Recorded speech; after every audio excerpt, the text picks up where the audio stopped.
Wah,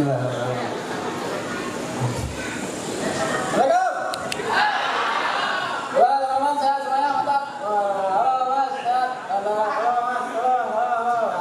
mantap. Ayo lompat. Ayo lompat. Senang sekali saya di sini, teman-teman. Terima kasih udah undang gue ke Pangkalan Bun. Pangkalan Bun ini adalah kota yang paling keren yang pernah gue datangin dan terima kasih. Kebetulan emang gue di setiap kota diundang juga awalnya pasti ngomong kayak gitu ya. Jogja keren, Solo keren, Pangkalan Bun keren emang. Gue pertama kali ke Pangkalan Bun naik pesawat kan, naik pesawat pas di atas di sini pada main PUBG ya, main PUBG. Karena nggak terlalu banyak ternyata. Soalnya pas lagi di atas, pas mau turun ngeliat ke bawah, gue kan bisa, wah anjing ini kayaknya gue nyasar ke sambok. Waduh. Pas mau turun itu kayak ada yang ngomong, bootcamp anjing.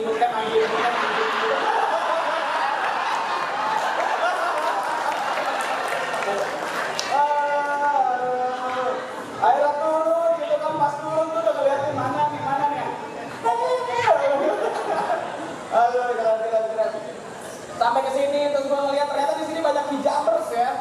Mata hijabers. Mana hijabers ya? Gue ngeliat tadi banyak hijabers. Gue punya temen hijabers di Jakarta itu teman-teman. Emang kalau orang-orang hijabers itu pakai kerudung suka ribet gitu ya? Teman-teman kayak hijabers yang kerudungnya berlapis-lapis gitu, tau gak sih lu? Jangan kerudungnya tuh lilit, mukanya tinggal segini weh. Aduh, ribet emang ada hijabers itu yang udah mah rame, dikasih bunga, ya kan?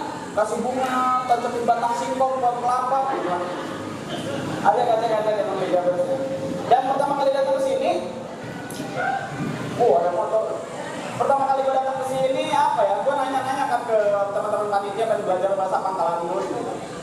Hari gue tanya yang paling pertama tuh biasa kalau datang ke daerah tuh gue tanya gitu, di sini bahasa Pangkalan Bunnya permisi apa? Dia bilang togam.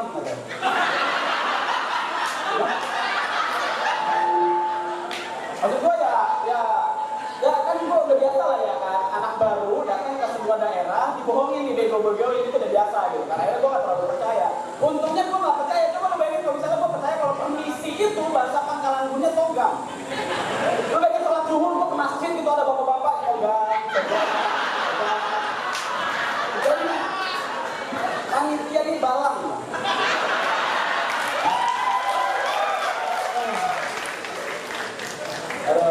Dan saya datang dari Jakarta ke sini udah siap buat ini ya, gue pakai kargo terus pakai sepatu gunung. Ternyata di sini mau di Kalimantan mungkin 1 bulan. Keliling dulu. Ternyata Bukit Raya. Di mana Kalimantan Timur ya? Ternyata Bukit Raya. Ternyata sih abis dari sini ke Banjarmasin, dari Banjarmasin tuh niatnya mau ke Balikpapan, tapi sebelumnya panitia ngajakin main-main ke ini Tanjung Puting ya. Tanjung Putih terus ngajakin juga ke Kalimati.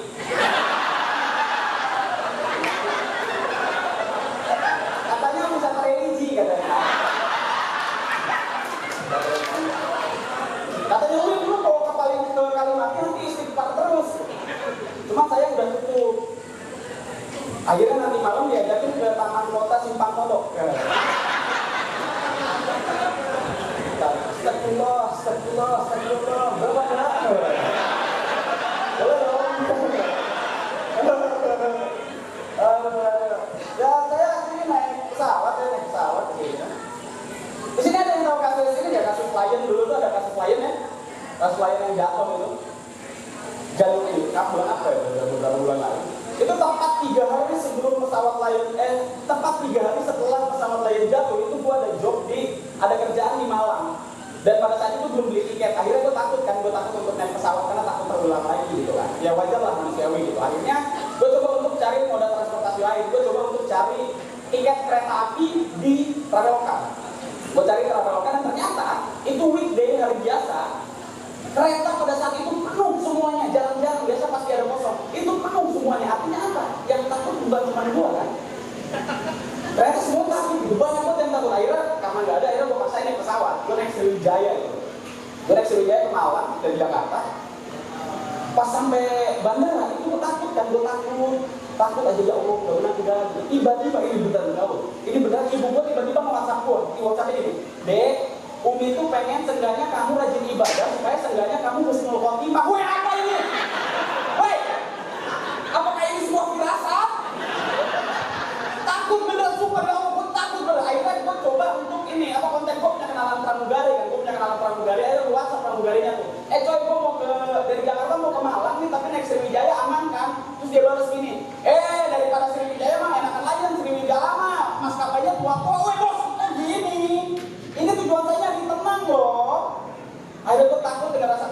pesawat.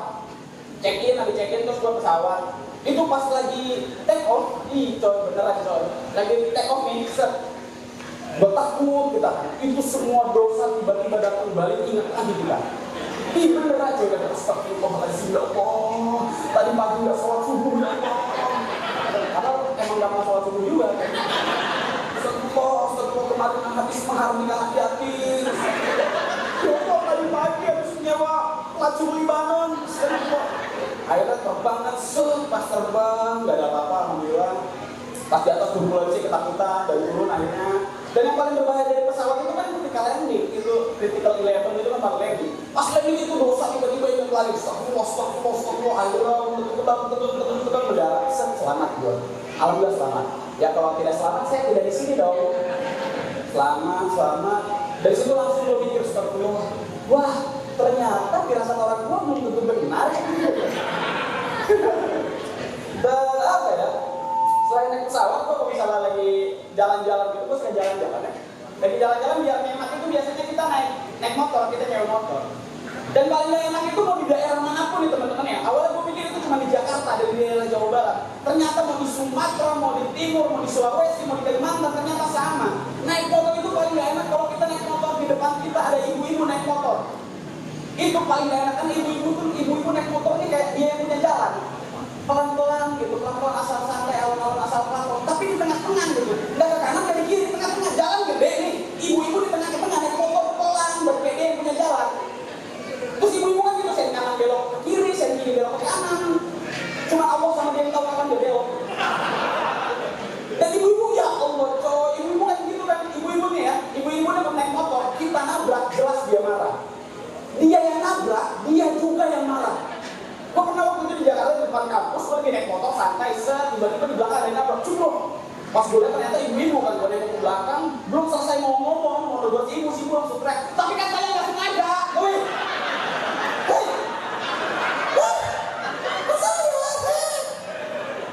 ibu-ibu tuh luar biasa tuh. Dan gak enak juga naik motor itu paling gak enak kalau misalnya kita naik motor di depan kita truk. Jadi kita naik motor di belakang truk itu gak enak. Karena truk ini kan adalah kendaraan yang panjang dan lebar. Jadi kita mau motong dia tuh susah gitu kan. Truk gitu, susah, memotong tuh susah. Dan makanya kalau di belakang truk itu kita langsung mau nyalip karena ada ini kan debu, pasir, kerikil, batu kali, macam-macam gitu kan. Lacur kali mati, jatuh, susah. Jadi susah, jadi kita mau motong tuh susah. Kadang kalau mau motong tuh, kita mau motong truk dengan set, memotong di depan ada mobil, akhirnya nggak jadi, balik lagi, debu lagi, lacur lagi, enggak. Jadi nggak enak. Kanan lagi depan ada mobil, nggak jadi balik lagi. Kanan lagi depan ada mobil, nggak jadi balik lagi. Depan lagi, kanan lagi depan ada mobil, nggak jadi balik lagi. Kanan lagi ada mobil, nggak jadi balik lagi. Giliran depannya kosong, kita udah sampai rumah. Berkali-kali teman-teman, berkali-kali gue pernah naik motor kan kamu nyalip itu depan truk kanan ada mobil nggak jadi balik lagi, kanan ada mobil nggak jadi balik lagi, kanan ada mobil nggak jadi balik lagi. Pas kanan pas di depan kosong gue udah sampai rumah gue tinggal, gue salib dulu, gue potong dulu truknya, nafsu. Ada yang pernah laki-laki biasanya kayak gitu, nafsu gue pernah kayak gitu. Naik motor gue potong dulu kan potong pas udah potong, alhamdulillah. Lega gitu aja baru balik lagi kan, terbalik. Pas putar balik ada lagi truknya. Wih, nggak keluar lagi begitu terus sama dia. Oh ya, wah polisi. Saya suka polisi. Udah itu ambulan. Saya meninggal. Bukan itu, jemput. Dan apa ya? Dulu gue di pesantren teman-teman. Gue di pesantren. Di Banten gitu, di Banten, kampung Banten, di Banten sebenarnya di Banten pedalaman Banten. Itu apa ya? Pertama kali datang ke sana tuh gue anak SD biasa, terus masuk ke sana belajar agama. Gue baru tahu ternyata di Islam itu ada konsep masbuk namanya. Jadi masbuk itu kalau misalnya kita sholat di masjid terus terlambat, jadi kita nempuk pundak orang supaya dia jadi imamnya kita. Gitu. Kalau misalnya sholat maghrib, isya atau subuh, itu kalau kita tepuk, dia langsung suaranya tuh dikeluarkan, Al-Fatihahnya itu dikeluarkan. Gue pertama kali tahu itu. Dan pertama kali gue tahu itu, gue langsung pengen praktek itu kan sih. Kayak, anjir ini harus dipraktekkan nih. Ayo pas sholat maghrib, gue sengaja terlambat datang, gue berak di toilet. Gak berak karena jongkok aja bisa keluar, ada. Pas udah selesai semuanya udah sholat, gue masuk ke masjid, ada orang tuh yang masuk di pinggir-pinggir dari sholat, akhirnya gue tepok satu. Pas gue tepok, set, tiba-tiba dia langsung baca kan, Bismillahirrahmanirrahim. Gue langsung, wih sakti coy, tangan gue bisa bikin orang baca Al-Fatihah. Itu satu masjid yang lagi sholat gue tepokin semuanya.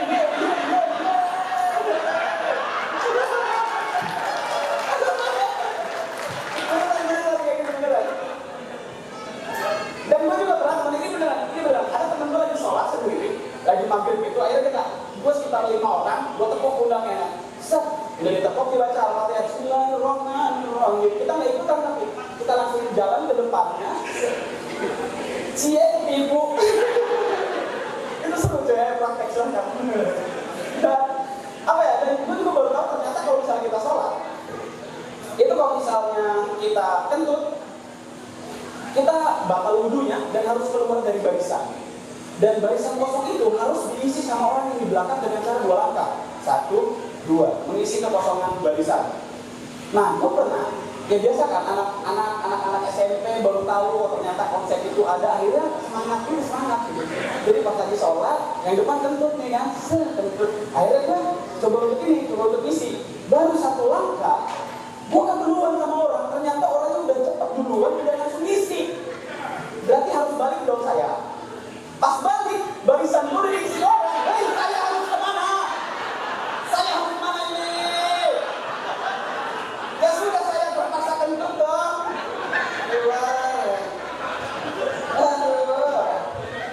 Apa ini? Dan di pesantren itu apa ya? Di pesantren itu gue apa ya? Kesurupan itu udah sering lah kesurupan.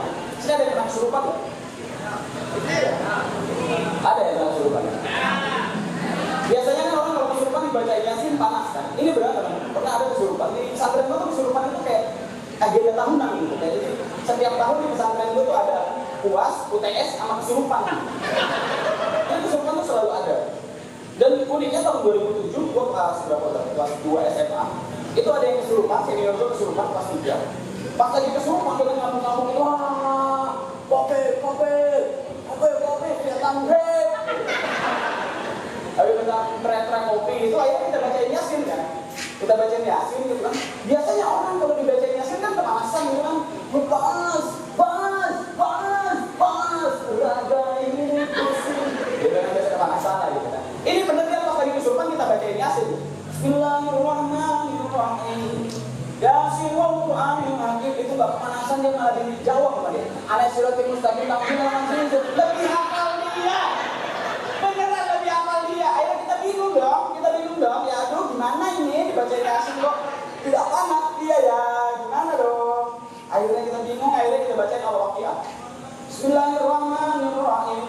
Idza waqa'atil waqi'ah laysa wa'adha bima qawmin. Ya itu setannya diam dia. Belum hafal dia.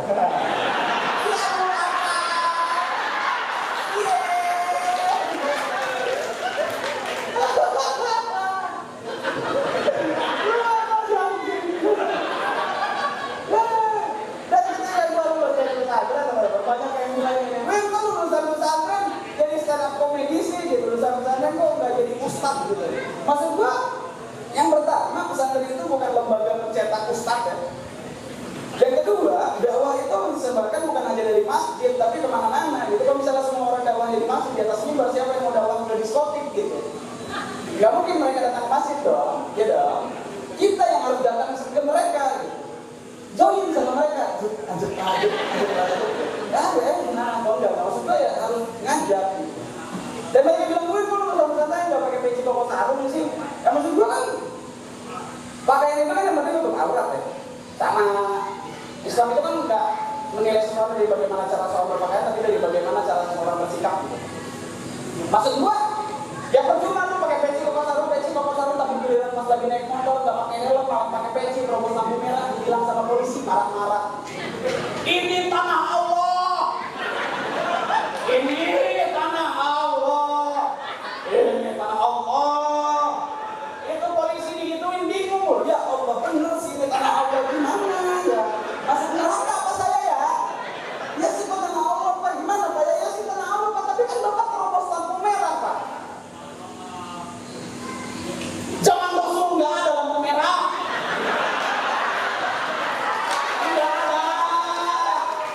Tidak ada lampu merah, jangan Rasul.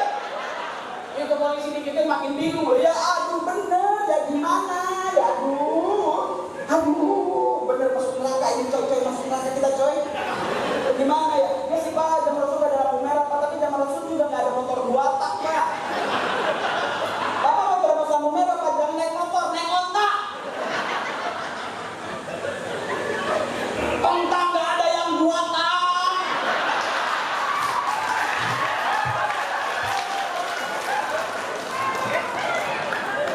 Lagian gini teman-teman, orang naik motor udah pakai helm malah pakai peci, katanya apa? Nyawa di tangan Allah. Katanya kan gitu ya. Gua percaya coy, gua percaya juga, gua percaya sepenuh hati, gua percaya nyawa di tangan Allah. Tapi masalahnya kan kepala bocor di tangan kita. Gitu.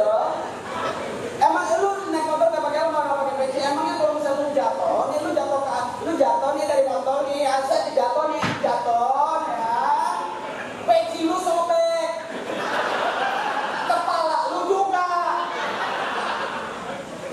Orang naik motor gak pakai helm malah pakai peci, mungkin orang-orang kayak gini pas lagi sholat baru dia pakai helm.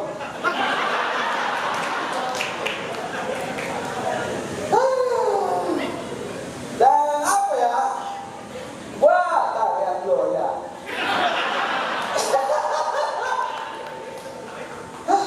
Bingung. Valentine kan. Mau Valentine katanya nanti di atas itu loh. Orang yang ngomong mau Valentine itu kemungkinan kedua. Ya, percaya bahwa itu adalah sebuah hal yang tidak boleh dilakukan oleh agama. Yang kedua, dia mengatakan itu sebagai bentuk apologi dari ketidakmampuan dia untuk mendapatkan pasangan. Saya nomor 2.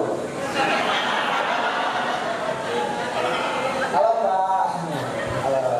Mbak ini cantik banget, manis banget, pas banget menjadi takjil. Manis banget. Dan apa ya? Gua mau kesini tujuannya dari Pangkalan. Siap mantap. Gua dari Pangkalan dulu, gua mau keliling naik gunung dari sini mau ke Sulawesi, dari Sulawesi ke Maluku terus ke Sorong. Udah kalau ini gua travel. Apa ya? Gua suka naik gunung, kita suka naik gunung gak? Gak ada ya? Mantap sekali.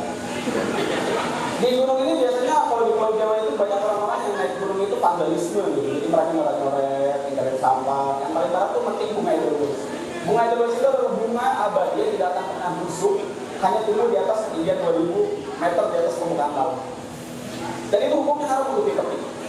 Tapi masalahnya, karena bunga edelweiss ini adalah bunga yang tidak pernah busuk, makanya dibilang bunga abadi, itu memang tidak pernah busuk. Maka itu dijadikan simbol cinta yang abadi kepada pacar-pacarnya.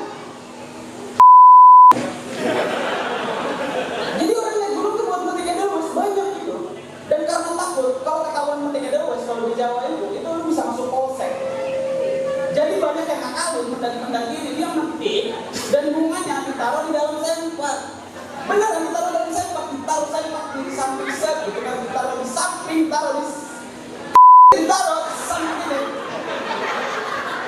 Dan ketika turun dikasih ke pacarnya. Dan pacarnya senang-senang aja karena mereka nggak tahu. Jadi pas turun gitu, habis taruh gitu, terus turun set, ketemu ceweknya. Halo sayang. Aku punya kejutan dong buat kamu. Apa? Aku punya bentar. Ini sayang, emang ini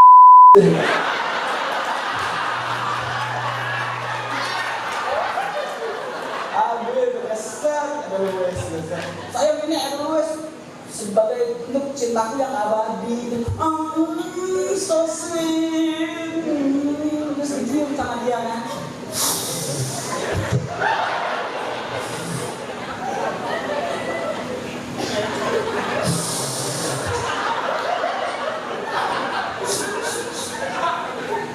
Sayang, tapi kok baunya familiar?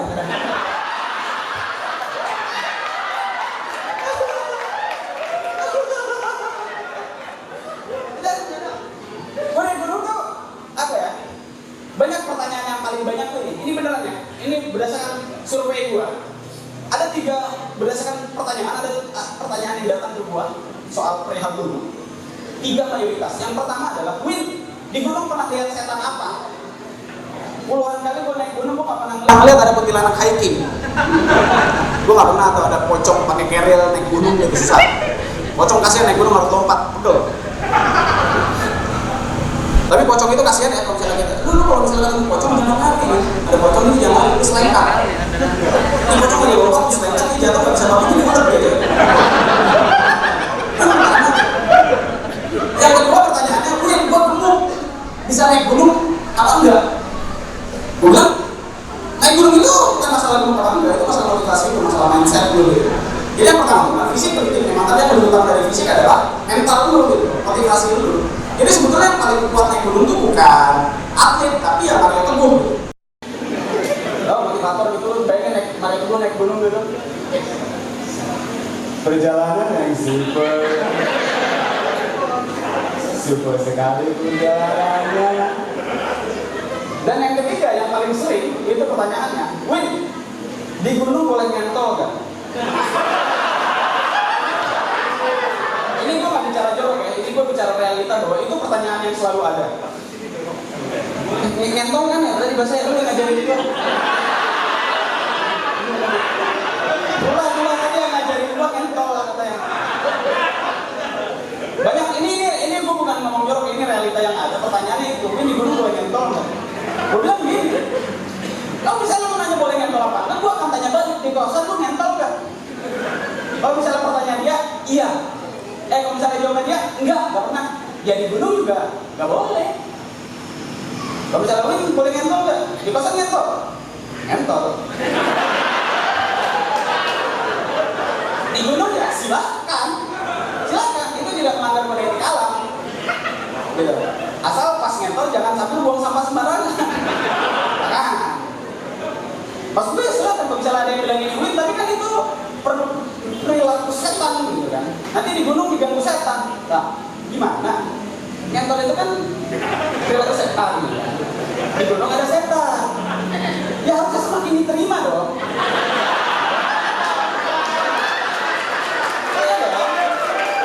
Betul nggak? Kalau nanti diganggu.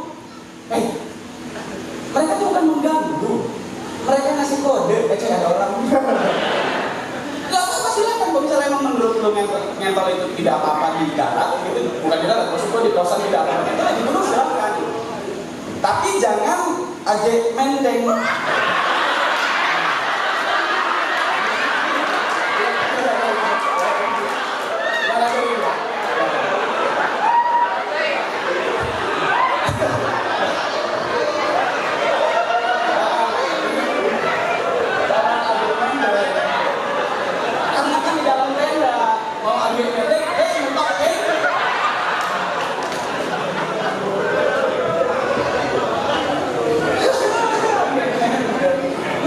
Bahasanya tuh agen nendeng, imut agen nendeng.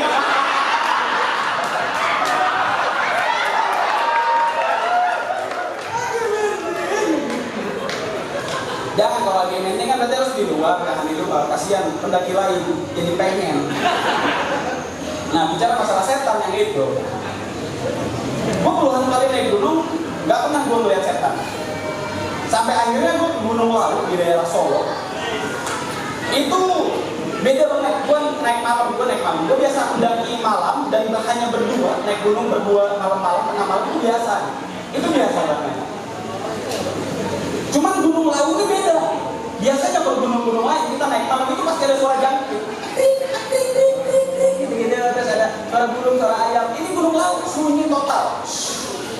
Total sunyi, kita naik gunung tuh gimana? Gak ada suara apapun, sunyi total. Cuma kadang-kadang suka ada binatang keluar suara ngagetin gitu lagi jalan ya. Wih, suara apa itu? Binatang. Sampai akhirnya kita tidak disarankan untuk ngepost di pos 4 di campground 4 itu karena katanya angker.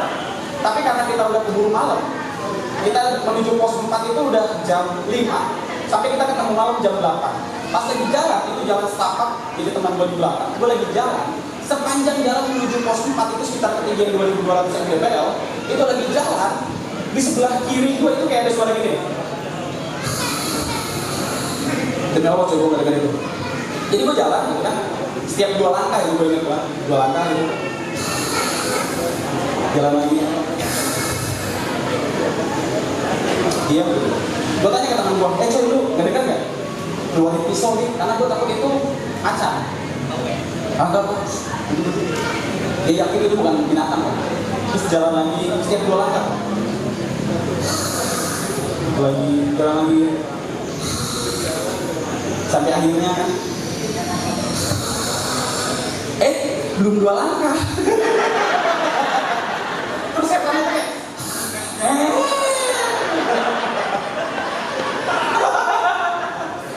setan. Dan sampai akhirnya kita ngepost di pos 4. Itu tempat yang tidak disarankan, tapi karena kita bingung kalau mau lanjut jadi ikutin setan, kalau mau turun gak mungkin, nge-camp di sini ada setan. Dia bingung tuh, akhirnya kita mendiriin tenda supaya seenggaknya kita aman dari gangguan setan. Kita buka tenda di dalam. Gue ingat suhunya itu 10 derajat Celcius di Gunung Lawu jam 9 malam.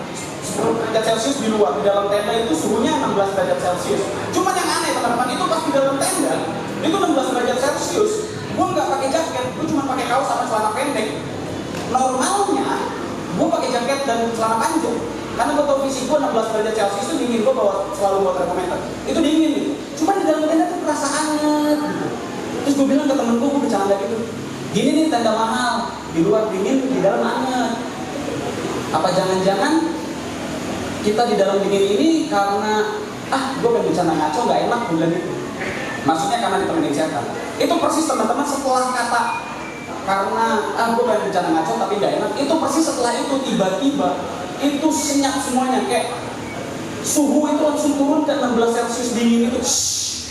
Langsung dingin, itu gue langsung pakai jaket, tiba-tiba dingin. Lu tau gak sih ngerokok yang kita udah ngerokok nih, cuman ngerokoknya tuh udah gak asik gitu, tau gak sih lu? Mungkin karena rokoknya bukan LA Bolt kan? Ngerokok udah gak asik, kita anjing ngerokok kapan habis gitu.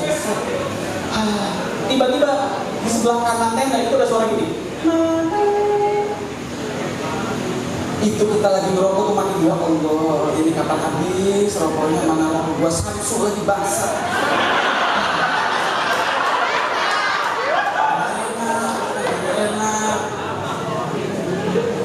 Terus gak lama kemudian di sebelah kiri kayak ada suara kereta kencana, atau nggak sih lo, kereta delman itu, itu makin takut gue, ya Allah, gimana nih Samsu anjir. Sampai akhirnya gue matiin aja, gue matiin, kita udah ketakutan. Tiba-tiba temen gue bilang gini, ngapunten geng mbah, ngapunten geng mbah, mohon maaf mbah. Pada saat itu gue kesel, dia ngomong ngapunten geng mbah, itu gue kesel, karena gue takutnya ketika kita udah lagi ketakutan di teror kayak gitu, teman gue ngomong ngapunten geng mbah, tiba-tiba dijawab sama orang nggih. Gue bos, bercanda dong saya bercanda dong. Dan kemarin Gunung Lawu ada yang meninggal, bilang, terus dicari sama SARS, 2 minggu lebih gak ketemu lagi, meninggal. Dan di sini ada anak yatim nggak? Anak yatim, dapat santunan. Saya juga yatim, kita dapat sama-sama dapat santunan. Jadi anak yatim itu seru tuh. Kalau nggak percaya cobain, silakan. Silakan. Saya yatim, seru. Nanti pas lagi meninggal ditanya-tanyain kita ya, selamat berduka Pak. Apa sih? Turut berduka basi lah. Lu gak akan jawab semua orang yang bilang turut berduka, karena ratusan yang bilang. Enggak, kalau teman lu meninggal tuh gak usah dibilang turut berduka loh, karena menemuin HP-nya dia. Serius ya? Dan ketika bapak gue meninggal, gue merasa ada yang salah dari budaya Indonesia. Tahlilan. Sini ada yang pernah ikut tahlilan 7 harian setelah meninggal? Ada. Maksudnya gini nih, maksudnya gini, bapak gue meninggal, bapak gue mati. Dan di saat yang bersamaan, gue harus bikin tahlilan 7 hari dan ngasih makan ke orang yang datang ke rumah gue. Tai gak ini budaya? Ada yang salah. Gue dalam suasana berduka, bapak gue mati. Ya, bapak gue mati nih, kita mati, ya, mati. Di saat yang bersamaan, selama 7 hari gue harus ngasih makan orang satu kampung. Harusnya lu dong yang ngasih makan gue. Harusnya lu dong yang menghibur gue. Kenapa ketika gue berduka, gue juga harus berduka. Ketika gue berduka kehilangan bapak, gue harus berduka kehilangan uang. Ini aneh men. Awalnya gue mikir kayak gitu, kayak ini budaya yang salah. Sampai akhirnya, ternyata selama 7 hari, setiap orang yang datang melayat bapak gue, ternyata mereka banyak yang ngasih uang. Awalnya gue 7 hari itu gue habis 7 juta. Satu hari 7 juta. Satu hari 1 juta. 7 hari itu 7 juta. Sampai akhirnya karena setiap orang yang datang itu mereka kasih uang, di hari ke-7 terkumpullah 11 juta. Wow, surplus 4 juta. Sepertinya sih bisa menjadi IO kematian. Dan gitu aja teman-teman. Terima kasih banyak. Assalamualaikum warahmatullahi wabarakatuh.